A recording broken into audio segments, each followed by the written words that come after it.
ಮತ್ತಿಗೆ ಮಂಗಳವಾಗಲಿ, ಸಂಪತ್ತಿನ ನಾಡು, ಸೌಭಾಗ್ಯದ ನೆಲವೀಡು. ಇದುವೇ ಮೇಧಾಪುರ. ವರ್ತಮಾನ ಕಾಲದಲ್ಲಿ ಈ ನಾಡಿನ ಅನೇಕ ರೀತಿಯಲ್ಲಿ ಹಿರಿಯವರು ಆಳಿಕೊಂಡು ಬಂದವರಿದ್ದಾರೆ. ಹಿರಿತನದಲ್ಲಿ ಎಳೆಯವರಾದಂತ ನಾನು ಮೇಧಾಪುರದ ಅರಸೊತ್ತಿಗೆ ಹೆಗಲನ್ನು ಕೊಟ್ಟವ, ಉತ್ತಮರಲ್ಲಿ ಉತ್ತಮ, ಸರ್ವೋತ್ತಮ ಎಂದಾಗಿ ಆಡಿಕೊಳ್ಳುತ್ತಾ ಇದ್ದಾರೆ. ಅಮರ್ತ್ಯ ಶೇಖರ ಪಾಪದಲ್ಲಿ ಪ್ರೀತಿ, ಪರಮಾತ್ಮನಲ್ಲಿ ಭಕ್ತಿ, ಪರೋಪಕಾರದಲ್ಲಿ ಆಸಕ್ತಿ, ಸರಿಯಾದ ಮನಸ್ಥಿತಿ ಉಳ್ಳಂತ ಸಜ್ಜನ ಸಾತ್ವಿಕರಿಗೆ ನಾವು ಬದುಕುವುದಕ್ಕೆ ಅವಕಾಶ ಮಾಡಿಕೊಟ್ಟವರು. ಒಂದು ದಾರಿದೀಪ ನೀವು ಅಲ್ವೇ? ಅಷ್ಟ ಪ್ರಧಾನದಿಂದ ನಮ್ಮ ಆಡಳಿತ ಚುಕ್ಕಾಣಿ ಎನ್ನುವುದು ಗಟ್ಟಿಯಾಗಿ ಇರ್ತದೆ. ನಮಗೆ ಸರಿಯಾದ ಸಲಹೆ ಸೂಚನೆ ಅವರು ಕೊಡುತ್ತಾ ನಮ್ಮನ್ನು ಶ್ರೇಷ್ಠ ರಾಜಕಾರಣಿಗಳಿಂದಾಗಿ ಮಾಡಿದ್ದಾರೆ. ಅಷ್ಟೇ ಸಾಕಾಗ್ತದೆ. ಚಾತುರ್ವರ್ಣದವರು ಹೇಗಿದ್ದಾರೆ? ಚಾತುರ್ವರ್ಣದವರು ಅವರು ಮಾಡುವಂತಹ ಕಾರ್ಯದಲ್ಲಿ ನಿಷ್ಠಾವಂತರಾಗಿ ಪ್ರಾಮಾಣಿಕರಾಗಿ ಅವರೇನು ಮಾಡಬೇಕು ಆ ಕೆಲಸವನ್ನು ನಿರ್ವಹಿಸ್ತಾ ಇದ್ದಾರೆ. ಬ್ರಹ್ಮ ಕ್ಷತ್ರಿಯ ವೈಶ್ಯ ಶೂದ್ರಾದಿಗಳು ತಮ್ಮ ತಮ್ಮ ಕಚ್ಚವನ್ನು ಮಾಡುವುದರ ದ್ವಾರ ಲೋಕ ಕಲ್ಯಾಣಾರ್ಥವಾಗಿ ಎಲ್ಲ ನಾಡಿನ ಏಳಿಗೆಯಾಗಿ ದುಡಿಯುತ್ತಾ ಇದ್ದಾರೆ. ಬಂದಂತ ಬಡವರಿಗೆ ವ್ಯವಸ್ಥೆ ಹೇಗಾಗಿದೆ? ಅಯ್ಯೋ, ನಿಮ್ಮ ವ್ಯವಸ್ಥೆ ಅಂದ್ರೆ ಕೇಳ್ಬೇಕೆ? ಎಲ್ಲ ಇಷ್ಟೇ ಸಾಕು ಇಷ್ಟೇ ಸಾಕು ಅಂತ ಹೇಳ್ತಾ ಇದ್ದಾರೆ. ಅಂದ್ರೆ ವ್ಯವಸ್ಥೆ ಮಾಡಿದ್ರೆ ಹೆಚ್ಚಾಯ್ತು ಅಂತ. ಖಂಡಿತ. ನಾವು ನಮಗಾಗಿ ಬದುಕುವುದು ನಿಜವಾದ ಬದುಕಲ್ಲ. ಅನ್ಯರ ನೋವಿಗೆ ಮಿಡಿಯುವ ಅಂತ ಯಾರಾತ ಇರ್ತಾನೋ ಅವನೇ ಭಗವಂತನಿಗೆ ಹತ್ತಿರವಾಗ್ತಾನಂತ. ಪರೋಪಕಾರಿ ಅಲ್ವಾ?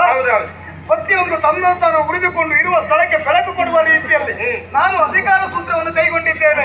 ನನಗೋ, ನನ್ನ ಮಕ್ಕಳಿಗೋ, ನನ್ನ ಮರಿ ಮಕ್ಕಳಿಗೋ, ನನ್ನ ಉಳಿದ ಕುಟುಂಬಕ್ಕೂ ಯಾವುದಕ್ಕೂ ಕೂಡಿಡಬೇಕೆಂಬ ಅಭಿಲಾಷೆ ಖಂಡಿತ ಇಲ್ಲ. ನಮ್ಮನ್ನು ನಂಬಿದ ಪ್ರಜೆಗಳಿಗಾಗಿ ಕಂದದ ಕೊಡದಂತೆ ನಾವು ನಮ್ಮ ಜೀವವನ್ನು ತ್ಯಾಜಿಕೊಂಡು ಪ್ರಜೆಗಳಿಗೆ ರಂಜಕನಾಗಿ ಬದುಕುತ್ತಿದ್ದವರ ರೀತಿ ದಾರಿದೀಪ ಇದ್ದ ಹಾಗೆ. ಖಂಡಿತ ಹೌದು. ಸರಿಯಾದ ಕಾಲಕ್ಕೆ ಒಲಗವನ್ನು ಕೊಟ್ಟಿದ್ದೇವೆ.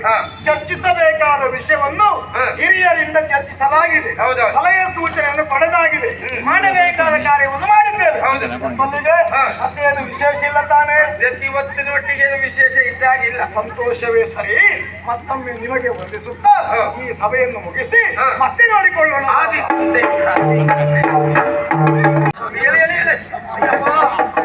ಎಂತ ಆಯ್ತಾ? ಎಷ್ಟಾರು ಹೇಳಿದ್ದೆ ನಿನ್ಗೆ? ಏ ಭಾವ ಕಿರಣ, ಎಂತದ್ದೊಂದು ಕನಸು ಗೊತ್ತೇನ? ಆಹಾ, ನಾನು ಮಹಾರಾಜನಾದೆ. ಮೃಗರಾಜ ವಿಷ್ಣುವ ಮೇಲೆ ನಾನು ಕುಳಿತುಕೊಂಡೆ. ಇದು ಕ್ರಮ ಸಂಖ್ಯೆ ಅಂತ ಗೊತ್ತಾಯ್ತೇನ? ಕನ್ಸಲ್ಲಿ ಮೊದಲ ಜೀವನ ತಕ್ಕೊಂಡೆ. ಹಾಗಲ್ಲ ಕ್ರಮ ಸಂಖ್ಯೆ ಎಂತ ಇದ್ರೆ ಹೇಳ. ಇನ್ನು ನನ್ನೊಂದು ನೀನು ಮಾರಾಟ ಮಾಡ್ಲಿಕ್ಕೆ ಉಂಟು. ಮತ್ತೆ ಬೇರೆ ಎಂತದ್ದು ಇಲ್ಲ ಈಗ. ಹಾಗಲ್ಲ ಕನ್ಸು ಅಂದಿಲ್ಲ. ಒಳ್ಳೆ ಕನ್ಸಾದ್ರೆ ಏನಾದ್ರು ನೋಡಿ. ಕನಸು ಯಾವುದು ಕೇಳು. ಉಳ್ಳಲ್ಲ ಯಾವ್ದ? ಮೇಧಾಪುರಕ್ಕೆ ನಾನು ಮಹಾರಾಜನಾದನು. ಅದ್ಯಾ? ಸಿಂಹಾಸನ ಮೇಲೆ ಕುಳಿತುಕೊಂಡು ಆ ಕಡೆ ಈ ಕಡೆ ಇಬ್ಬರು ಗಾಳಿ ಬೀಸಲಿಕ್ಕಿದ್ರು ಅಲ್ಲ. ಮತ್ತೆ ಮಂತ್ರಿಗಳೆಲ್ಲ ಬಂದಿದ್ರು ಅಲ್ಲ, ನಿನಗೆ ನಮಸ್ಕಾರ ಮಾಡಿದ್ರು. ನೀನು ಈ ರಾಜ್ಯದ ಬಗ್ಗೆ ಯಾರೆಲ್ಲ ಏನ್ ಮಾಡ್ತಾ ಇದ್ದಾರೆ ಹಾಗೆಲ್ಲ ಕೇಳಿದೆ ಅಲ್ಲ? ಹೌದು ಹೌದೌದು ಹೌದು ಹೌದೌದು. ನಿಮ್ಮ ರಾಜಕೀಯ ಬಗ್ಗೆ ಭಾರಿ ಸಂತೋಷ ಆಯ್ತು ಅಂತ ಮಂತ್ರಿಗಳೆಲ್ಲ ಹೇಳಿದ್ರಲ್ಲ? ಹೌದು. ಇದೆಲ್ಲ ಗೊತ್ತುಂಟು ನನಗೆ. ನಿನಗೆ ಹೇಗೆ ಗೊತ್ತಾ? ಗೊತ್ತು. ನೀನು 6-7 ವರ್ಷದಿಂದ ಇದೇ ಕನ್ಸು ಕಾಣ್ತಿದ್ದೇವ ನೀನು. ನನಗೆ ಹೊಸ್ತ ಮಾರೆ ನೀ ಇದಿಷ್ಟು ಹೇಳ್ತಂತ ಗೊತ್ತುಂಟು ನನಗೆ. ಆಶಾವಾದಿಯಾಗಿ ಬದುಕಬೇಕು. ಆಶಾವಾದಿ ಮನೆ ಹಾಳಲ್ಲಿ ಮಾರ್ಯ ಎಷ್ಟಾದ್ರು ಹೇಳಿದ್ದೆ ಮೇಲ್ ಮಲ್ಕ್ ಸಾಯ್ಬೇಡ ನಿಂಗೆ ಆಗುದಿಲ್ಲ ಅಂತ ಹೇಳಿದೆ. ನನ್ ಖ್ಯಾಲ್ ಮಲ್ಕೊಂಡು ನೀ ಮೇಲ್ ಮಲ್ಕ್ ತೆಗ್ದ ನನ್ನ ಕಾಲ ಇವತ್ತು. ನನಗೆ ಪಲ್ಲಂಗ ಬಿಟ್ಟು ಮಲಗಿಲಿಕ್ಕೆ ನಿದ್ರೆ ಬರ್ಲಿಕ್ಕಿಲ್ಲ. ಒಂದೊಂದು ದಿವಸ ಹೋಗಿ ಮಲ್ಕೊಂಡಿದ್ದೆ. ಅದ್ಯಾಕೆ ನೀನು ನನ್ನನ್ನು ದಿಕ್ಕು ತಪ್ಪಿಸುವುದು? ದೇವರಾಣ ನನಗದೆಲ್ಲ ಅಭ್ಯಾಸ ಇಲ್ಲ ಪಾಪಿ. ಬೇಡ ಬೇಡ ಅಂತ ಹೇಳಿದ್ರು ಬೆಳೆದಾಗಿದ್ದಲ್ಲ ಕುಡಿಸ್ತೀಯ ಮತ್ತು ಹೊಯ್ಗೆ ರಾಶಿಯೋ ಮಣ್ಣು ರಾಶಿ ಅಂತ ಗೊತ್ತಾಯ್ತು. ನಾನೇ ಕರ್ಕೊಂಡು ಬಂದೆ ಹೊಯ್ಗೆ ರಾಶಿ ಮೇಲೆ. ಹೌದು ಮಾಡಿದ್ದು ನೀನೇ. ಆಶಾವಾದಿಯಾಗಿ ಬದುಕಬೇಕು. ಆಶಾವಾದಿಯಾಗೆ ಬಿದ್ದುಕೊಳ್ಳುತ್ತಾರೆ. ನಾನು ಯಾರು? ಉತ್ತಮರಲ್ಲಿ ಉತ್ತಮ ಸರ್ವೋತ್ತಮ ಗಾಣಿಗ ಗಾಣಿರಪ್ಪ. ಯಾವ ಗಾಡಿದೆ? ಯಾವ ಗಾಡಿಗ? ಸರ್ವೋತ್ತಮ ಗಾಣಿಗ. ಸರ್ವೋತ್ತಮ ನಾನು. ಹಾರಾಡಿ ಹಾರಾಡಿ. ಓ ಸಿಕ್ಕಿರ ಹಾರಾಡಿಸ್ತೇನೆ ಒಬ್ಬೊಬ್ಬರನ್ನ. ಅದು ಸಿಕ್ಕಿದ್ರೆ ಅದೆಲ್ಲ ಬಿಡುದಿಲ್ಲ ನೀನು. ಯಾಕೆಂದ್ರೆ ನಾ ಹಾರಾಟ ಮಾಡೋದು ಕಡಿಮೆ ಮಾಡಿದ್ದಲ್ಲ.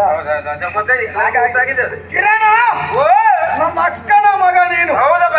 ಇಲ್ಲಿ ಮೇದಾಪುರದಲ್ಲಿ ನಾನು ಮಂತ್ರಿಯಾಗಿದ್ದೇನೆ ಸತ್ಯ. ನಿನ್ನನ್ನು ನಾನೇ ಬಳಸಿಕೊಂಡು ದ್ವಾರಪಾಲಕನಾಗಿ ನಿಯೋಜಿಸಿದ್ದೇನೆ. ಯಾಕೆ? ಕೆಲಸ ಕೊಟ್ಟದ್ದು ಹೌದು ನೀನು. ಯಾಕೆ ಕೆಲಸ ಕೊಟ್ಟೆ?